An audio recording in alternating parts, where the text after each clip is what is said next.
Friends, this is Jeff. Countdown is on. Our 2-day Enneagram workshop in Colorado is just $60, and we will host it this June 27th and 28th. We would love to have you, and links for it are at aroundthecircle.org. Also at aroundthecircle.org are all of our full interviews, including this one with Danielle Fuller.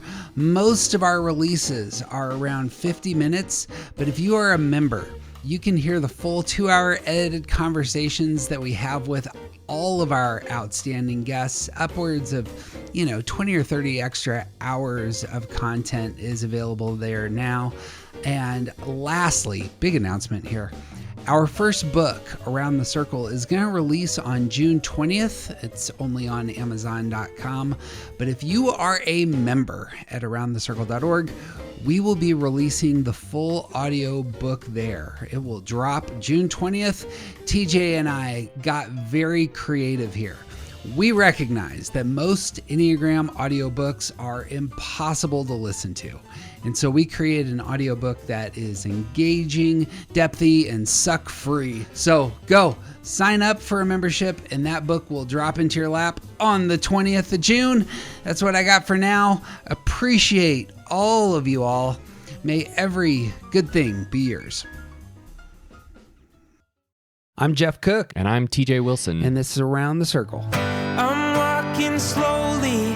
I'm taking my time. All like a talking is starting to rhyme. I'm letting go of lonely, letting go of strife. I just can't get enough of this beautiful life. The Enneagram is a map of the human personality. It's a tool for navigating relationships. It creates language for what motivates us and helps us look at the way that we look at everything else. Most importantly, the Enneagram's a mirror because sometimes you need help seeing yourself.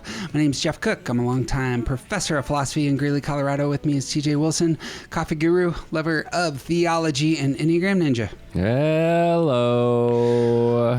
TJ. Hey. I don't recall the last time I got nervous starting one of our podcasts. But Sure, my hands are a little sweaty. And the reason is because we actually have people who know what they're talking about on with us today. And so, And like several of them, they outnumber us today. That's right. So I'm a little anxious. So no disparagement, I suppose, about our past guests. You guys are great as well. But these folks intimidate. So we have a panel today of fantastic therapists, and we're going to be talking about how Enneagram overlaps with therapy in professional settings, and just talking all around how these two spheres overlap and connect, what the positives are. And I'm super excited for our discussion. So to get us moving, I would love to just let everybody introduce themselves. I'm going to start with my friend, the great Lindsay Taylor, who's out of North Alabama. And Lindsay, tell us your number and what you do professionally. Hey, I'm Lindsay Taylor, and yes, I'm a fellow Enneagram 1 with Jeff, and practice in North Alabama in a private practice, but technically a nonprofit. Marriage and family therapist, do a lot of work with couples mostly.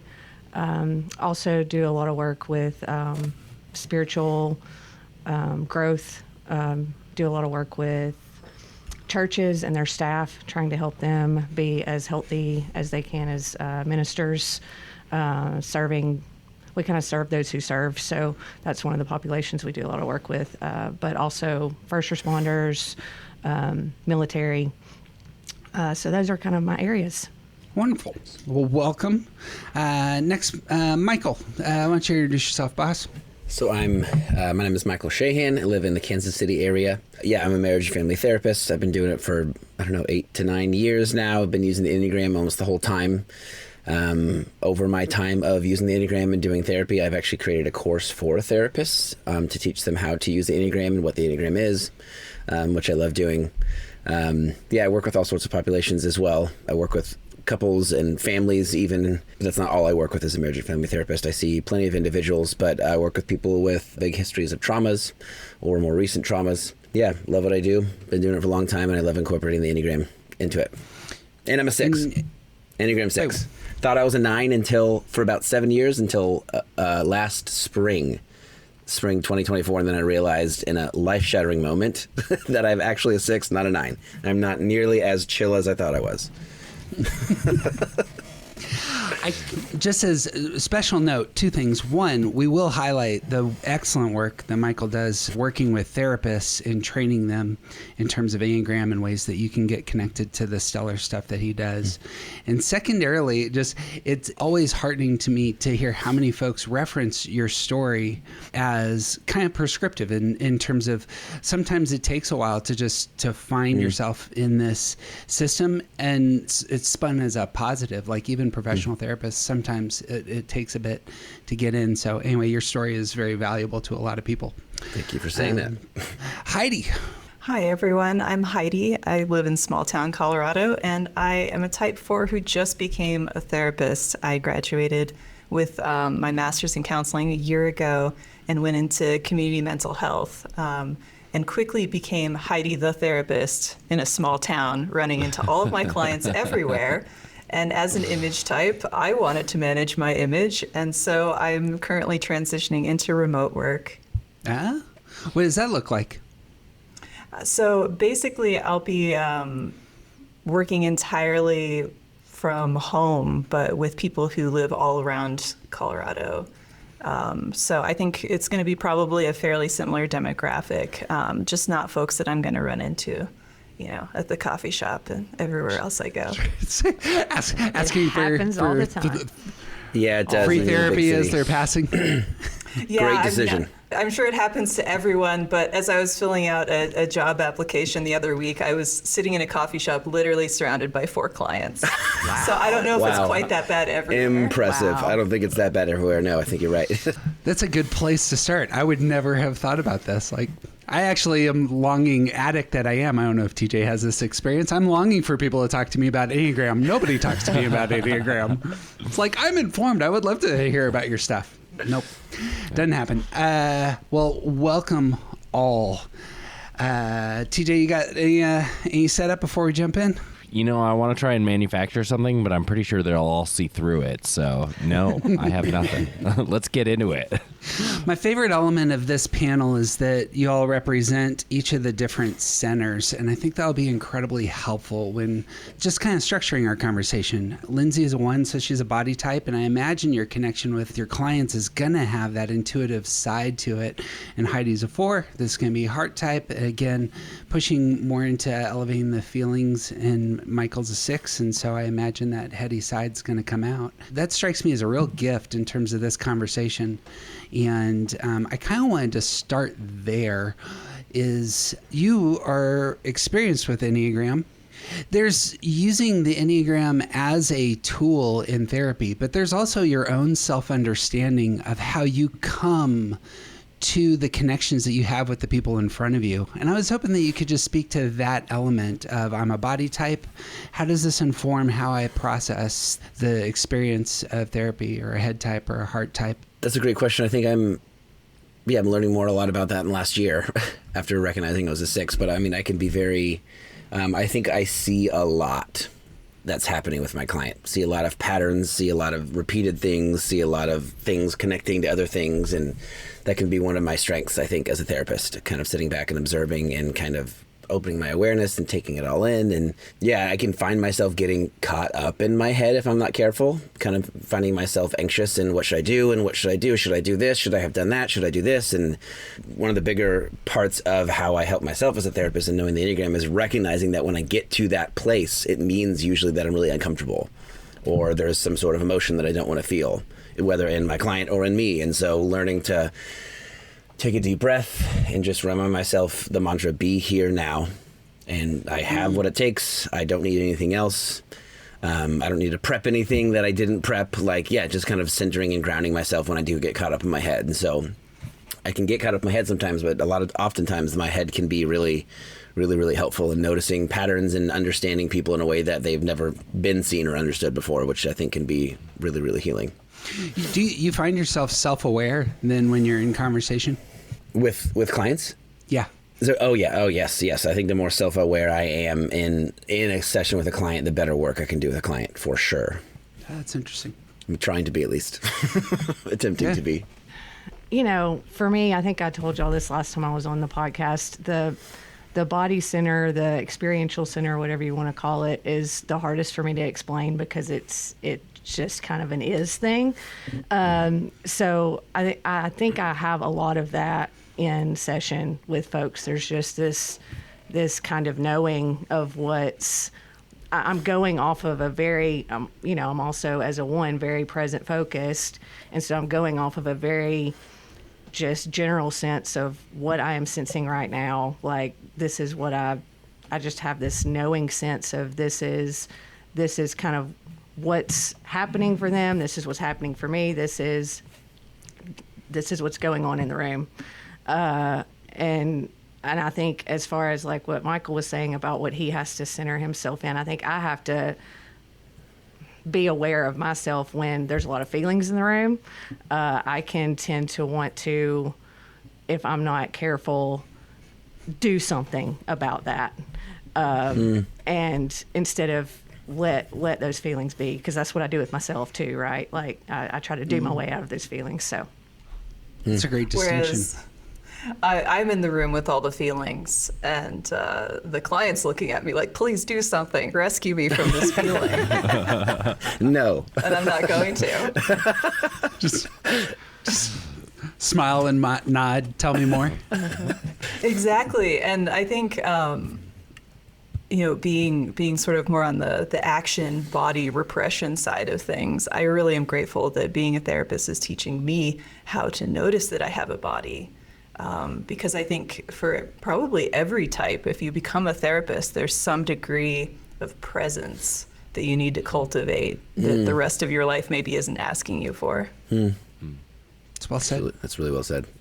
I am very interested, like from the other side of the room, like the physical awareness that like it wasn't really until Enneagram that I understood my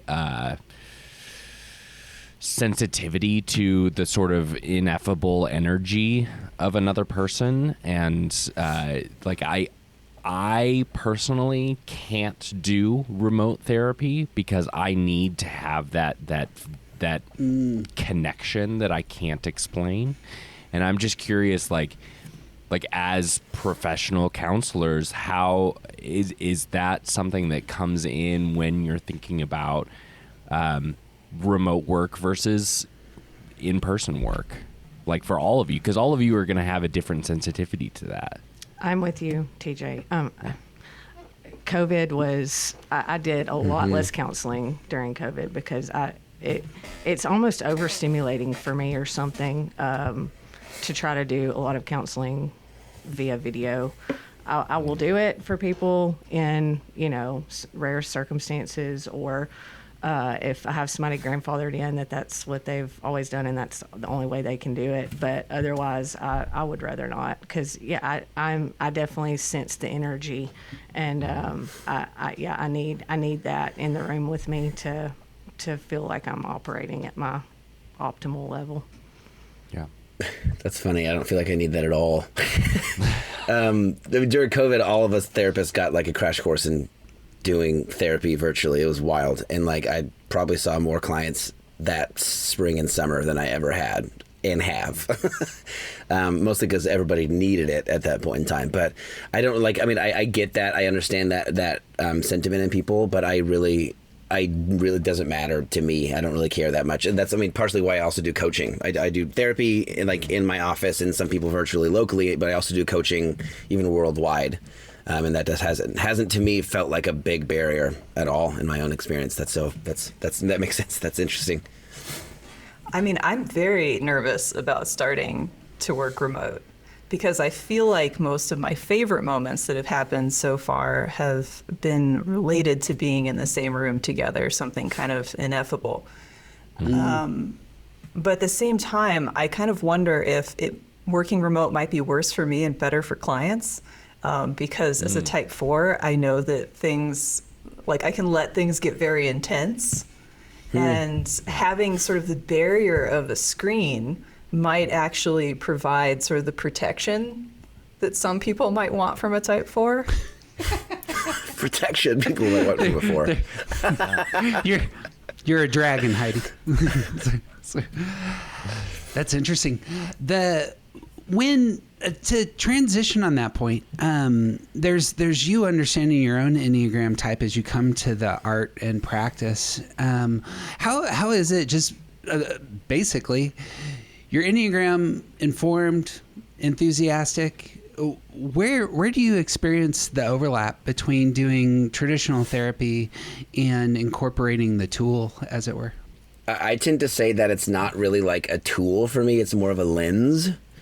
It doesn't replace any sort of modalities I've learned and that I use from school and trainings or whatever. And I still do EMDR and internal family systems and all this other stuff. But I use the Enneagram as a lens. And I think more than anything, it really helps me like guide my curiosity toward clients. Like, where are we going? Where do we need to start digging? Where do we need to start asking? If you're this number, probably here. So let's go here and tell me what it's like to be this number. So yeah, more than anything, it's sort of a tool it's not a tool. It's a lens on how I make sense of people and sort of where to go and where my curiosity needs to be led. Kind of is how I tend to talk about it. Yeah, I would totally agree with that. I sometimes, with some clients, we never even really talk about it as an actual tool, but I am using it in the back of my head as I talk to them, because I can almost, again, with that energy in the room, I can kind of know, or at least have it narrowed down to probably 2 types after talking with them for an hour. Just listening to those motivations, and I can't take that lens off when I'm practicing. I can't take the Enneagram lens off. So it's there, it's being used, whether they are talking about it, know about it or not.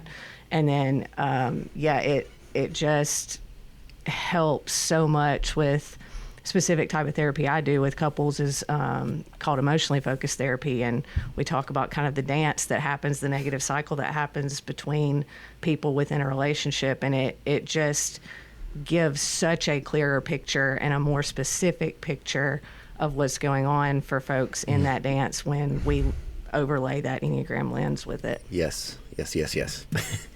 The thing I'm hearing, and this is very different from how I end up doing most of my work. Most of my work is description and then prescription, and I seldom get a chance to do the guided question side of things, which I assume, like most great therapists, are going to actually push much more into that element of questions that bring forth something. And so I had not thought about that in terms of like Enneagram on that front can't be content. You're not like informing somebody this is who you are or something like that.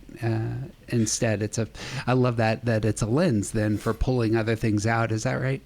Yeah, I think there also is room, for me at least, for a question like, hey, the Enneagram says this, like, do you notice this specifically? Like, even speaking directly to certain things, and almost some like education sometimes with clients. That can help I think that can be helpful a lot of times in really normalizing. Like, so I think you're a 6, and 6s normally do this. They're like, oh my God, like, really? Like, oh, I thought I was crazy, but that's just a 6 thing, like, as an example. And it can be so normalizing for people to even learn that there's a chunk of other people who think and process very similarly to you. Absolutely. Yeah. There's a normalization piece for people, and I think Enneagram has been a huge resource for that. I mean, y'all's podcasts, along with other people's, are ones that I send clients, hey, listen to this, see what you resonate with. Let's talk about it. I mean, we do that all the time. All the time. Sending people to you all the time. Heidi, what I hear from them, the 1 and the 6, is that they're really going to have a lot of just their stance is going to be very question oriented, question dominant. Like, I'm doing my external thinking. I imagine therapy for you is going to be different, though, in terms of hearing the feelings, the experiences of the people that you work with. Would you speak to that in terms of how Enneagram as a lens works? Yeah, I think I don't think type 4s are actually naturally all that empathetic. I think it's kind of a byproduct of us being so internally focused. So for me, there's like a very conscious move when I am shifting the focus onto investigating someone else. Because in the room, I think one of the strengths of a 4 as a counselor is like, I know my stuff. Like, I know everything that is being triggered by a client, and I see that line. So I'm not going to like wander down the path of like intermingling my issues and their issues in the room. So I think that's a real strength of the internal focus. But that move outward, I almost feel like I need to like put on the language of that type, because a lot of my very feeling driven language, I think, can actually be very difficult for especially any of the more like feeling repressed types to cope with. Like, I noticed this about myself in sessions, that I start like every sentence with I feel like, or do you feel like, or it's like feel. And sometimes I think there's real value in trying to switch over to something that's, well, so what do you do when it's like that? Or what do you think about this thing? And making that like a very deliberate move, I think, is very helpful for me. Like Lindsay was saying, I think you start to notice, and like I don't even worry about like typing people, which I know are not supposed to do. Like, I know you guys are like, don't type other people. I like type everyone, just don't tell them.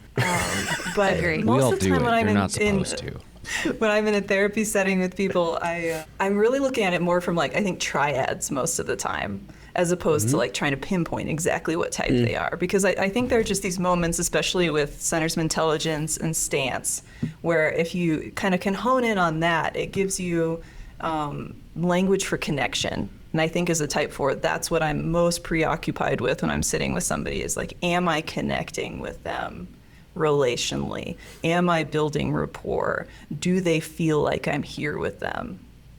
This may just be like taking the exact same question, just turning it slightly, but not actually asking a different question. But like thinking about the 1 and the 6 in that stance are going to be more sort of naturally curious, naturally like the questions and needing to sort of draw out some of that information. And I'm wondering if that, like, because that is not necessarily naturally part of where you are, Heidi, like that's not where you stand normally, like how much of that is learned skill, and even for you two, is that a natural place for you to be? What parts of moving away from that did you have to learn to sort of balance being in the room with someone? Yeah, I think for me, just learning how to ask questions is a big piece of it. Realizing that I don't constantly seek information from people in the rest of my life. Weird. And that Different. I mean, you know what I mean. Different, yes. Yeah, so learning how to ask questions, figuring out how to ask good questions, figuring out how to tailor those questions to the way that person is perceiving the world, I think has been a huge skill that I continue to work on. And yeah, I think my favorite advice I've gotten so far about being a therapist, and I really wish I could remember where this came from, so if this sounds familiar to anyone, point me in that direction. But it was basically, when you find yourself about to say something wise or profound, ask another question. Sounds like a Henry Nouwen thing or something. Maybe. Yeah, I need to track that down, because I love that advice. And I think for 4s, where there's this temptation to sometimes get very abstract and flowery, there's something very grounded about that.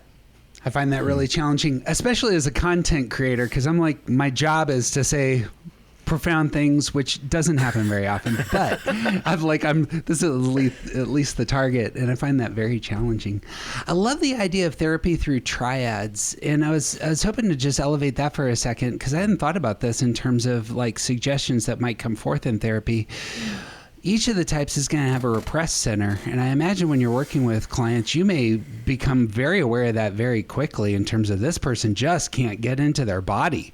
This person is really having a hard time imagining, and thinking through these issues. This person just does, as Heidi said, like just their feeling repression comes out and how they're in the world. I imagine is coming to therapy and the Enneagram, that would be one of the primaries, I suppose, that would hit me as an overlap in times with people. And I was hoping you could speak to that. Asking us to speak to like the repressed center part of us in the therapy room. Is that what you're saying? Is it the case that I suppose I would see that as overwhelming coming to if I were a therapist coming with the Enneagram lens?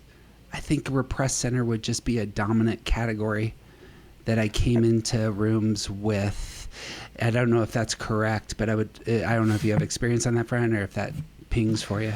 I don't know if for me that's one of the first things that I notice, because again, kind of going back to what y'all were just talking about asking a lot of questions and getting a lot of information as that dependent stance. I think I'm probably listening more to their verbiage and their actual word answers of what they're saying, and so I might be hearing certain key phrases or something that I'm zeroing in more on motivation or something initially. But yeah, very quickly, I would say, once we're into some sessions and I'm seeing what the goals probably will be for therapy, like what for this person, this is what they're going to need to do. That I feel like that's where the very clear repressed center comes in of, okay, yeah, this is somebody that needs to get in their body. This is somebody that is not easily accessing logic, or this is somebody that is, like not accessing feelings easily. So were you talking about repressed center with clients or repressed center with us as therapists, or maybe both? With clients. With clients, okay. Although okay. I suppose you could, mostly is with clients. Okay, okay. But we could probably talk about that, because I think there's something interesting about saying this is my own repression when coming to the conversation and just being aware of it. So, and Heidi kind of mentioned that in terms of getting into her body, her intuitive center, maybe a really helpful self-conscious move. Say I want to elevate that in my practice. And I think that's kind of where mine was going, if I could be allowed to answer it on my end. I just, especially with what Lindsay was saying earlier about I have this intuition and I just trust it and I know, and I don't have much of that at all as a 6, or it feels like I don't. Like, the biggest work I can do as a client is, I think this is going on. Oh, but I'm probably wrong. Oh, I probably don't need to say it. Oh, I probably shouldn't. It'd be weird. You know what? I'm just going to try. Like that. Like trusting what I'm seeing, trusting my knowledge, trusting the patterns that like getting back into my thinking center versus repressing and doubting all these things that I am seeing. Because like the more I work as a therapist, the more I'm learning to trust. Like I have I ask a lot of great questions, and I know my shit, and I'm good at this, and I really can notice what's going on with people, things that they're not noticing. But not trusting that, I think, is what can keep me effective from being effective as a therapist, if that makes sense. It does. That's excellent. Anyone else got thoughts on that? I think maybe part of it for me is allowing myself to be a little bit more polarizing. Like obviously, not every therapist is going to be a good fit for every client. Mm-hmm. But I think I feel this intense pressure to like develop myself in such a way that I can work with as many people, many different kinds of people as possible. And I do think that's part of being a professional. But I also think that after a certain point, like acknowledging that with my repressed center around action, there's some types, maybe some body types who are going to come into therapy and I'm not really going to be able to help them. Like there's going to be just kind of a mismatch there. And I don't want to say that that's entirely driven by Enneagram types, but I do kind of notice some patterns. So I think that like acknowledging that I can be growing in that area, but there's still probably that group of clients that I'm not going to be able to work with readily. And it's because of this, at least I think, repressed center mismatch. It's like blind spot meets blind spot. Yeah. Can that be complementary, like as a positive, or is it the case that mismatches are unavoidable at times? That's something I've thought a lot about, because I've wondered for a long time, like, what exactly happens when a therapist and a client can't do good work together? Like, what went wrong exactly? And wondering if I'm struggling with a problem with my repressed center, should I seek out a therapist who's coming from that lens? Like, is that the person who's going to be able to help me, or is there going to be a lack of attunement or something else that I need in order to get traction there? So it's a real curiosity of mine. I don't know if the other therapists who've worked longer than I have any thoughts on that. Like, what's happening when you're not connecting with someone? So while y'all were talking, I kept thinking about how funny it is that there isn't a feeling repressed person represented here, and particularly thinking that idea of the sort of mismatch of repressed centers, like, and you use the word polarization, Heidi, or polarized, like thinking about the people who are on one end of the things that they need to do. Like, I personally, my biggest struggle is not ever knowing the things. It's about applying the things, figuring out how to make the things that I need to do part of my life.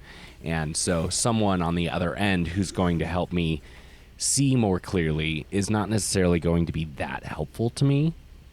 Somebody who's going to help me figure out how to, like, get moving, that's something I need. But, like, if the poles that are mismatched are actually opposite, it may be like it's just too far for someone who is deeply feeling repressed to be matched with someone who's in all the feels all the time.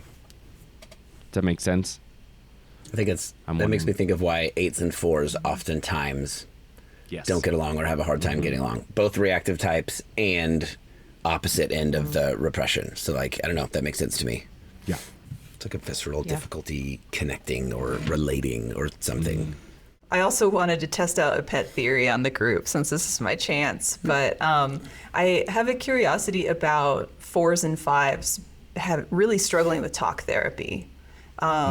So on the other side of the existential gap there, the doom spiralers in their loops of thinking and feeling, go to talk therapy where they can loop the thinking and feeling even more. And, I guess I'm kind of someone who doesn't necessarily believe that therapy is necessarily what everyone needs. Some people are kind of the everybody should go to therapy type thing. And I kind of think that, especially when it comes to those who are action repressed, like, maybe we need, either like a life coach for accountability or a personal trainer who's going to make us go to the gym. Something to escape that talking and feeling loop. Like, the times when I've sought, like, personal counseling, I feel like it has not gone very well for me, which is very confusing to struggle in therapy and then become a therapist. But yeah, that's kind of like a theory of mine, is that that thinking feeling loop can be really stubborn to break through in a talk therapy setting. Can you both define that real quick, the thinking feeling loop? Well, I mean, I think a lot of it is that there's this internal process happening constantly, and you can sit us in a room with someone and we'll just give you exactly what we're already doing internally. And for the therapist, that's going to feel like a lot of new feelings and new information and stuff to work with. But for the person who's generating all that, it's like a well-trodden path. Like, there's nothing new actually happening, and that's the key for therapy, is something different needs to happen. Yes. Going back to that idea, I think it's deeply challenging of co-opting therapy.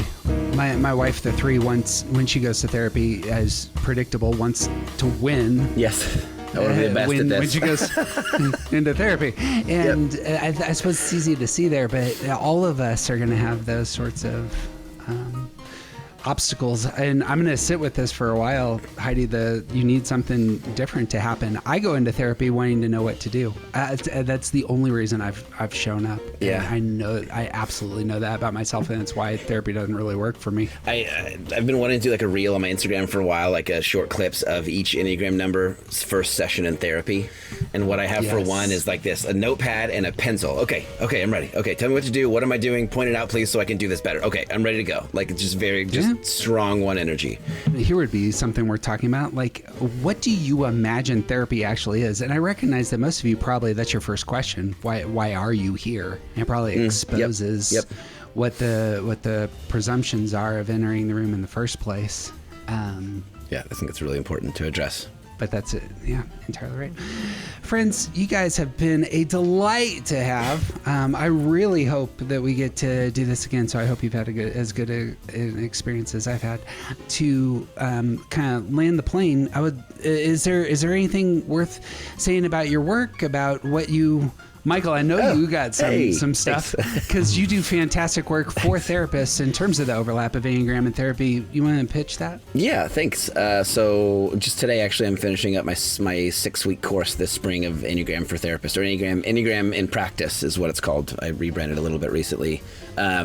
Likely doing it again in the fall. So if anybody is listening to us and is a therapist and wants to dive super deep into these this content, and it's 2 hours every week, and I have you end up with like a 100-page PDF with all this information, and it's one of my favorite things I do. So also I'll be at the IEA conference this summer. I'm a panel of therapists, and then I'm doing a late night Friday night panel as well about sexuality in the Enneagram. So I think it's going to be really cool to be there. So those are the kinds of things I do. Also, I wanted to do a retreat this fall, but couldn't get enough signups. So next year, if you're listening to this and interested, and connect with me, and if you're interested in a retreat of some kind for the Enneagram meditation is what I've been doing it around, let me know. And if there's enough interest, I'd love to do another one of those, since I did one in Costa Rica a year and a half ago, and it was fantastic. Ooh. It was awesome. Quick question about that. The resources that you're making available, is this specifically for therapists? Is it also for coaches? Yes, that's why I changed it. Yes, to Enneagram in practice versus Enneagram for therapists. It's because I've had nurses, pastors, social workers, therapists, any sort of people in the healing profession, coaches as well. Thanks for asking that. That's it's all over the place. It doesn't have to just be therapists, but the final module is very therapy related. We go through polyvagal theory and EMDR and CBT and IFS and what that looks like combining with the Enneagram. So it is very therapist heavy at the end, but the entire thing can be for any sort of helping person. Psychology and acronyms. That's where it's at, right there. I said a lot, didn't I? Didn't even realize it. I'm going to go back and look them all up and go, ooh, look at what he's doing. But I am presently ignorant. Ladies?